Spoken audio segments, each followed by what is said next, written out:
నా ప్రియమైన దివ్యాంగ సోదరులకు హృదయపూర్వక నమస్కారాలతో మీ అన్నయ్య మల్లె లక్ష్మీనారాయణ. రేపు ఉదయం 10 గంటలకు విజయవాడ భవానీపురంలో స్వాతి రోడ్లో ఉన్నటువంటి బీజేపీ సుజనా చౌదరి గారి పార్టీ ఆఫీసులో మన సమస్యల మీద ప్రభుత్వానికి తెలియజెప్పే విధంగా ప్రెస్ మీట్ కార్యక్రమం జరుగుతుంది. కాబట్టి అందుబాటులో ఉన్న వాళ్ళందరూ ఈ కార్యక్రమానికి, ఈ ప్రెస్ మీట్ కార్యక్రమానికి రావాల్సిందిగా కోరుతున్నాం. అట్లాగే విజయవాడ జనసేన పార్టీ సమన్వయకర్త అమిశెట్టి వాసు గారిని పవన్ కళ్యాణ్ గారి అపాయింట్మెంట్ ఇప్పించమని, వారి ద్వారా మన సమస్యలను వారికి విన్నవించుకొని, ఎన్నికలకు ముందు పవన్ కళ్యాణ్ గారిని కలిసి మన సమస్యలు చెప్పాం.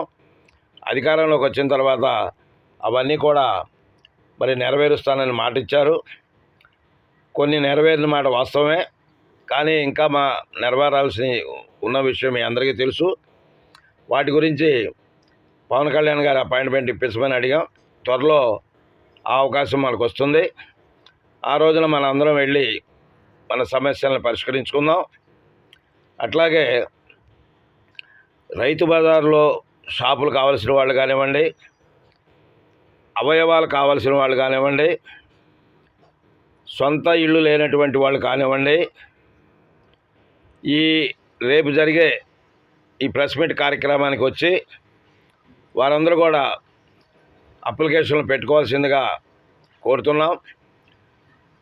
నా దృష్టికి వచ్చినటువంటి విషయాలు, చాలామంది సంఘాల పేరుతో మీకు ఇళ్ళు ఇప్పిస్తామని, లోన్లు ఇప్పిస్తామని, 3-వీలర్ వెహికల్ ఇప్పిస్తామని, ఒక్కొక్క సభ్యుడి దగ్గర 10,000, 20,000, 30,000 రూపాయలు కూడా ఉద్యోగాలు ఇప్పిస్తామని మోసపూరితమైనటువంటి విధానంతో డబ్బులు వసూలు చేసినటువంటి వాళ్ళు ఉన్నారు. అటువంటి వాళ్ళకి ఈ రోజు నుంచి లెక్క పెట్టుకోమంటున్నాను. కాళరాత్రే వాళ్ళకి, అటువంటి దుర్మార్గులకు, వాళ్ళకి నిద్రలేని రాత్రులు జైలుకు వెళ్లాల్సినటువంటి దుస్థితి కూడా వస్తుందని చెప్పి తెలియజేస్తున్నాను. త్వరలో ఆ దుర్మార్గులు ఆట కట్టించి వాళ్ళందరినీ కూడా జైలుకు పంపించే కార్యక్రమం జరుగుతుంది. కాబట్టి మీరెవరూ కూడా మోసపోవద్దు. ఒక వికలాంగులై ఉండి తోటి వికలాంగుల్ని మోసం చేసి పాపం మూట కట్టుకోవద్దు.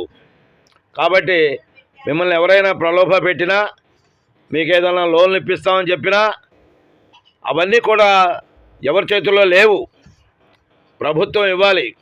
దానికి సంబంధించిన ఆఫీసులు ఉన్నాయి, దానికి సంబంధించిన కార్యాచరణ ఉంది, దానికి సంబంధించిన వెబ్సైట్లు ఉన్నాయి.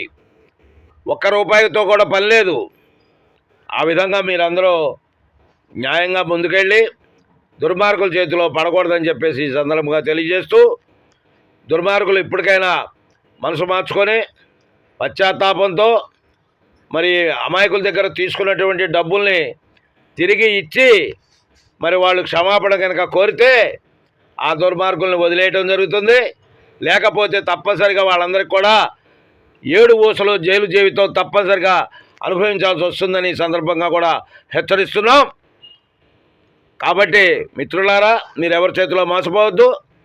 రేపు ఉదయం 10 గంటలకు జరిగేటటువంటి కార్యక్రమానికి మీరందరూ హాజరై మన యొక్క సంఘ బలాన్ని పెంచండి, మన హక్కులు సాధించుకుందాం. మన బలాన్ని పెంచండి, మన హక్కులు సాధించుకుందాం. నాకు మీరు తోడుగా ఉండండి. మీకోసం నేను నా రక్తాన్ని ఇవ్వడానికి సిద్ధంగా ఉన్నా. జై దివ్యాంగ, జై జై దివ్యాంగ, జై హింద్.